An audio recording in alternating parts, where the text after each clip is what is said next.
House Baratheon is actually a very young family in comparison to the other great houses. The house was only formed during Aegon Targaryen and his sister-wives' conquest of Westeros 300 years ago. Its founder was Orys Baratheon, who's rumored to be Aegon Targaryen's bastard half-brother. Orys Baratheon killed the last Storm King of Storm's End during the War for Conquest, and was awarded the title of Lord. Orys married the last Storm King's daughter and kept their sigil and wards. Orys became the first Hand of the King.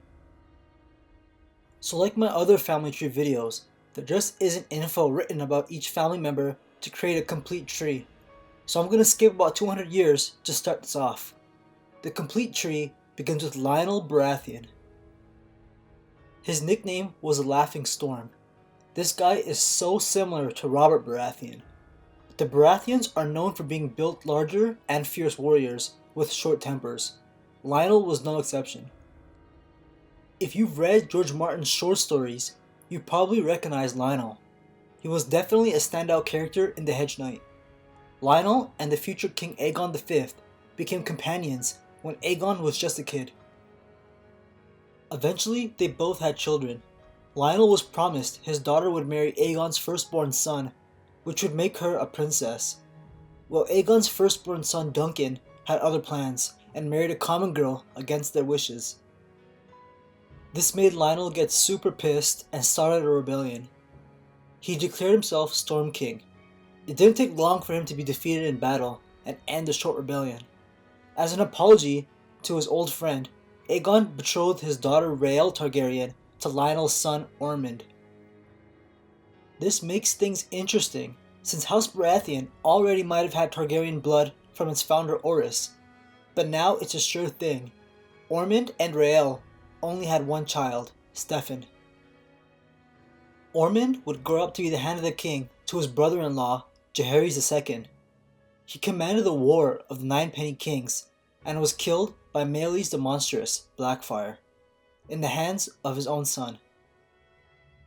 Steffon grew up together and was close with his cousin Aerys II, who would later be known as the Mad King. Aerys had Steffon sail to Volantis in Essos in search of a worthy wife for his son Rhaegar Targaryen. Aerys wanted his son to marry someone with Valyrian lineage, which would be so difficult since almost every Valyrian died in the Doom. Steffon failed this difficult task and headed back home to Storm's End. Steffon and his wife, Cassana Estermont, got caught in a storm within sight of their home and they both died. All of this was seen by their sons Robert and Stannis. Robert was raised by Lord Jon Arryn in the Eyrie along with Ned Stark, where they became friends and his closest brothers. Robert was never close with his actual brothers, Stannis and Renly. Stannis has always been quiet, serious, and would never laugh. After Robert's rebellion, his older brother became the new king, and Stannis was given Dragonstone to rule. He saw this as an insult, since his younger brother Renly was given their family home of Storm's End to rule, the richer land of the two.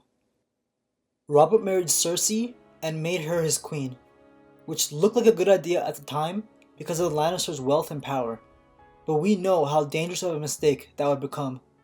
Cersei would have 3 children with Jaime and have everyone believe they were Robert's. Robert did have his own children though, and a shit ton of them. He was a drunk womanizer after all. He has 16 bastards with various women. Cersei plotted to have Robert killed by having her cousin Lancel continue to serve him strong wine while hunting for boar. She succeeded. Robert was struck by a boar's tusk because he was far too drunk to have decent reflexes. After his death, Cersei ordered all of his bastards in King's Landing to be killed. She didn't get all of them, however. Stannis married Selyse Florent and only had one daughter with her. Renly was married to Margaery Tyrell, but had no kids with her for obvious reasons. Both Stannis and Renly wanted the Iron Throne for themselves after news that Joffrey, Myrcella, and Tommen's father was really Jaime got out. Stannis, using Melisandre's Shadowbinder magic, had Renly killed. The Game of Thrones show has House Baratheon completely wiped out, but in the books, Shireen and possibly Stannis are still alive. But since the show creators do have some inside information on George Martin's story, it's not looking good for House Baratheon. If you did enjoy this shorter family tree video, give it a like, so I know if I should keep making more for the other great houses.